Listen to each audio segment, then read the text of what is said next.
welcome to another episode of Orwell's World.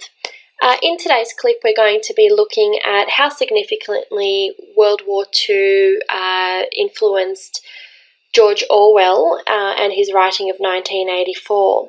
And we're also going to move away from the war years and explore more about the social and political developments that inspired his views. So what do we know so far? Well, certainly we know that in 1949 the book was published, and this was 4 years after the war, a time where the experience of Nazi Germany was still very fresh in people's minds. We also know that Stalin was still in control of the USSR, and there were significant changes to technology and technological innovations, which included the atom bomb, which ultimately ended the war. Now, in the text, 1984, Orwell acknowledges the initial positives of technological development. However, he does fear that ultimately it will lead to the destruction of the human quality of life. And this is expressed in Part 2, Chapter 9 of his novel, where initially he acknowledges the potential for progress and wealth facilitated by the machine, when he says that it offers, and I quote, "a future society unbelievably rich, leisured, orderly, and efficient," end quote. However, this idea contrasts heavily with the early images of the cityscape of 1984, where the setting looks dilapidated, old, and wanting.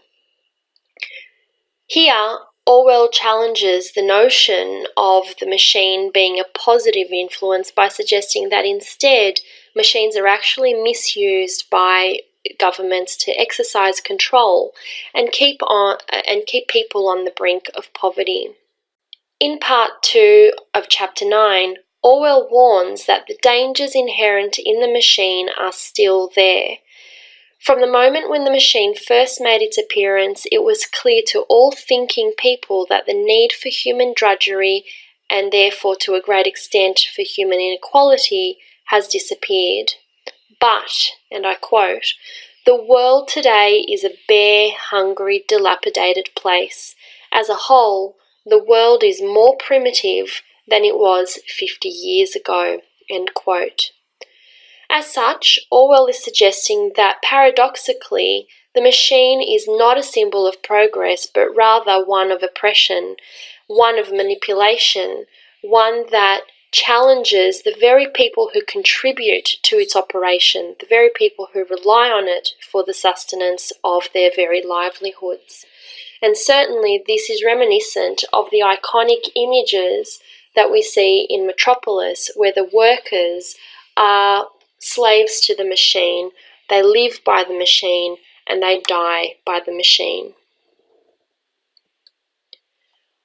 Orwell's personal background and his life abroad also contributed significantly to his views of the world as he knew it. We know that Orwell has lived among the working and unemployed poor during the times of the Depression, and this allowed him a level of empathy that was lacking in those who lived more comfortable lives and had the education and power to contribute more actively in government policy. Orwell also fought against the fascists in the Spanish Civil War in 1936, and this furthered his attitudes of anti-totalitarianism and pro-democratic socialism. Now, during the war years, he worked for the BBC, and he wrote propaganda during this time. However, he quit after 2 years as a result of feeling the pressures of censorship and becoming morally conflicted in his contribution to the propaganda machine and its publication of disinformation. Now, this bears strong resemblance with his character Winston, who also works for the propaganda machine and is responsible for creating, reshaping, or discarding of historical events and historical people. Additionally, Orwell was becoming more and more disillusioned by the British Labour Party. Churchill's war cabinet censored the news, and it controlled wages and prices, it restricted travel, and it subordinated civil liberties to self-defined wartime necessity, something that Orwell had great concerns about. Ultimately, Orwell reflected a great deal of despair over the post-war state of socialism. In particular, he had serious concerns with the division of power amongst the Allies, especially in the aftermath of the war.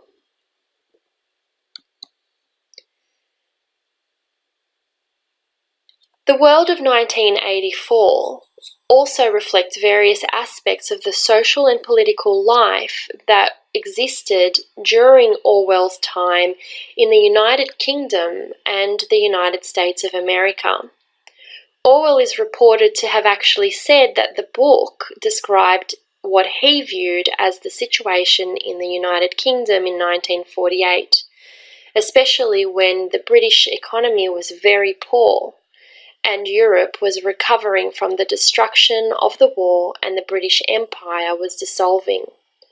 All of this at the same time as newspapers were reporting its triumphs, and wartime allies such as the USSR were rapidly becoming peacetime foes.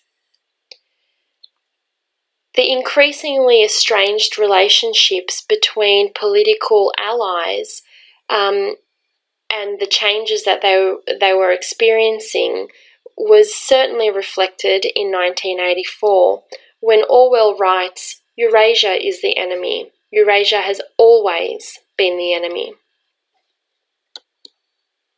In many ways, Oceania, the fictional setting of 1984, is indeed a future metamorphosis of the British Empire, although Orwell is careful to state that geographically it also includes the United States, and that its currency is the dollar. It is, as its name suggests, essentially a naval power, much of it being focused on militarism and veneration of sailors and seafarers serving on board floating fortresses, which Orwell evidently conceived as the next stage of the growth of ever bigger warships after the dreadnoughts of World War I and the aircraft carriers of World War II. And much of the fighting conducted by Oceania's troops certainly takes place in defence of India, the jewel in the crown of the British Empire. So as we can see, we note that his fictional novel does take a great deal of influence from the social and political developments that occurred during his time. Orwell expresses strong views about the role of media and propaganda as a form of recording and changing human perceptions about history and important events. History and time are inextricably connected with our sense of identity and belonging, both personally and socially. In the novel, the party newspaper is The Times, identified in Orwell's era and to some degree even at present as the voice of the British ruling class. Rather than, as could have been expected, a publication which started life as the paper of a revolutionary party, for example, Pravda in the Soviet Union. Note the lack of capital letters in the name of the newspaper, The Times, in the novel. What we notice is that this is a feature of Newspeak, the official language of 1984, which ultimately seeks to strip back language in order to limit individuals' power to think for themselves or develop intellectual thinking. The use of neologisms such as crime stop and black-white, doublethink, as well as abbreviated and shortened terms such as ingsoc and mini-true and mini-love throughout the novel, reflect how the language and the power to manipulate it can be used to control feeling and expression and therefore control the individual's sense of freedom. Certainly, it can also be used to limit the way people interact. Orwell's views about the changing values and structures of belief and morality in his world, and the paradoxical sense of faith in a higher power, such as Big Brother, are also motivated by his own experiences of religion and faith. Orwell draws on religious ideas and in part seems to have taken a parody of Catholic dogma as part of his inspiration. For example, the term Big Brother may be seen as a parody of the Catholic's Heavenly Father or God. Like the Catholic's Holy Father, Orwell's Big Brother is familiar, is an all-seeing, all-knowing figure from which the ruling classes derive their ultimate authority. Orwell suggests gently that Big Brother has never actually existed. The party's notions of doublethink also champion belief over rational thought. However, the ending of the novel exaggerates the power of faith as being both a source of belonging to a system as well as a source of destruction for the individual. The novel ends bleakly with, and I quote, "He was back in the ministry of love, with everything forgiven, his soul white as snow. The long-hoped-for bullet was entering his brain. He gazed up at the enormous face. Everything was all right. The struggle was finished. He had won the victory over himself.